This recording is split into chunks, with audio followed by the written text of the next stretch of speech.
Shalom saudara-saudari yang terkasih, tema renungan kita Yesus nama di atas segala nama yang dibawakan oleh Pendeta Drisan Ginting. Sama kembali dalam renungan kita di pagi hari ini Minggu 15 September 2024 yang berjudul Dia yang akan datang. Ayatnya di dalam Matius 2 ayat 16. Lalu ia menyuruh membunuh semua anak di Betlehem dan sekitarnya.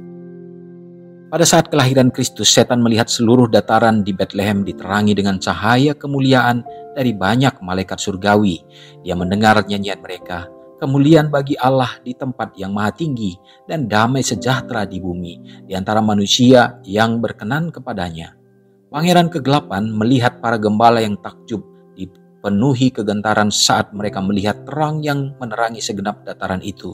Mereka gemetar di hadapan pertunjukan kemuliaan yang mencengangkan, yang tampaknya memikat indera mereka. Kepala pemberontak itu sendiri gemetar mendengar pernyataan malaikat kepada para gembala. Jangan takut, sebab sesungguhnya aku memberitakan kepadamu kesukaan besar untuk seluruh bangsa.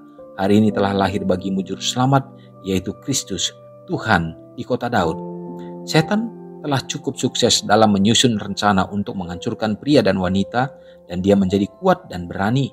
Dia telah berhasil mengendalikan tubuh dan pikiran pria dan wanita dari Adam hingga kedatangan Yesus yang pertama.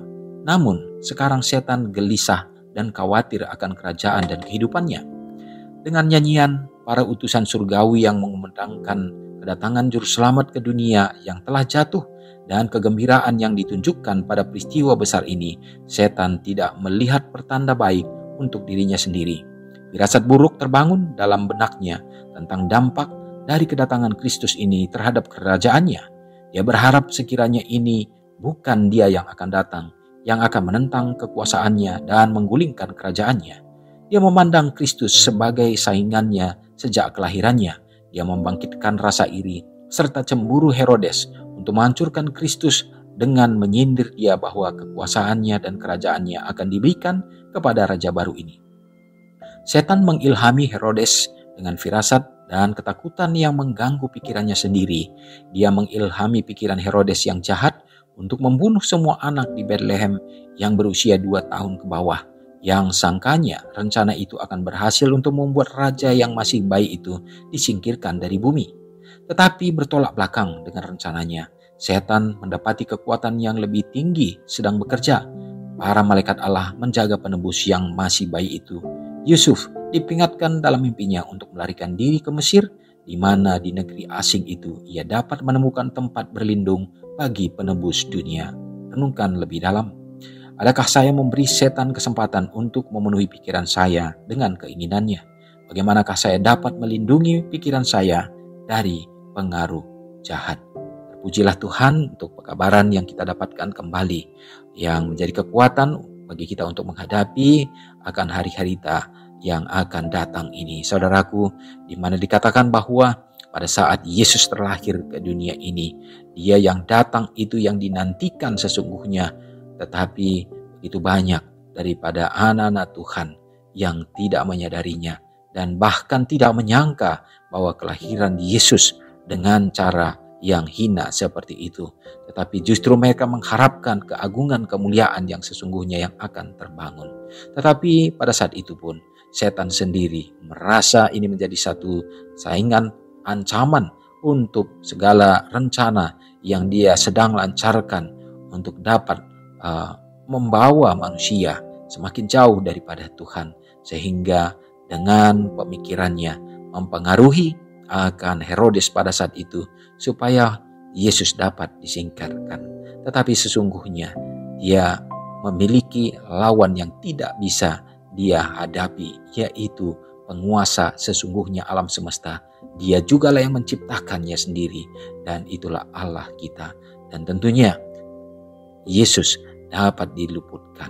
Saudaraku, sesungguhnya kita tidak perlu khawatir terhadap apapun bila mana kita berdampingan bersama dengan Tuhan kita. Kita memiliki kekuatan yang besar. Allah akan melindungi, menjaga umat-umatnya.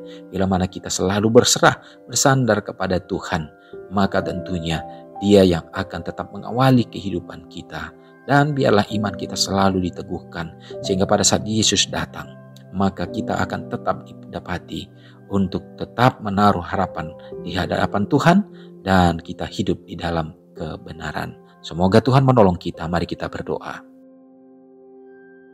Terpujilah Engkau ya Tuhan atas segala kebesaran dan kemuliaan kasih-Mu menjadi bahagian kami. Hari ini ya Bapa, kami kembali dimenangkan lewat pekabaran firman ini yang dapat membekali kami Bapa untuk tetap setia dan membangun iman percaya kami, terutama dalam menghadapi akan masa-masa yang mencekam di akhir zaman ini, yang dapat menuntun kami ya Tuhan untuk dapat jauh daripada Engkau. Kami tahu setan selalu berusaha sama seperti di zaman Yesus juga untuk menyingkirkan Yesus, dan sekarang juga setan tetap berusaha bagaimana supaya kehadiran Tuhan tidak akan jadi dan tidak nyata dalam kehidupan umat-umat-Mu dengan berbagai cara, baik keinginan-keinginan duniawi, bahkan ya Tuhan, bagaimana dengan segala tawaran-tawaran yang diperhadapkan kepada kami.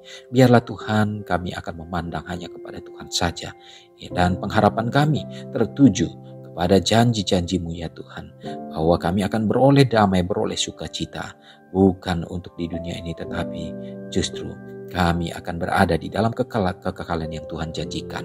Tuhan, penuhilah hati dan pikiran kami selalu dengan pikiran-pikiran ini. Hari ini kami serahkan hidup kami ke dalam tangan Tuhan.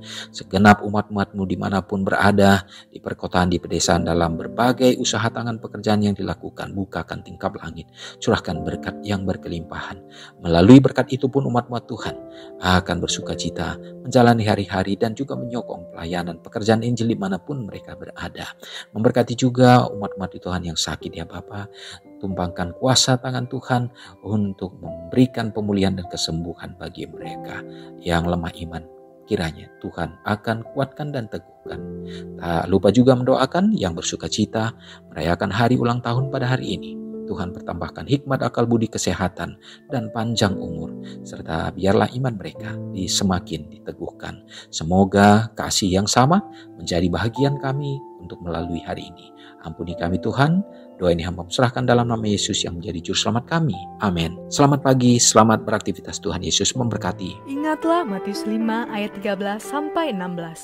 Biarlah kamu menjadi garam yang mengasinkan dan terang yang menyinari kehidupan orang lain. Jangan lupa subscribe, like, dan share ke seluruh dunia.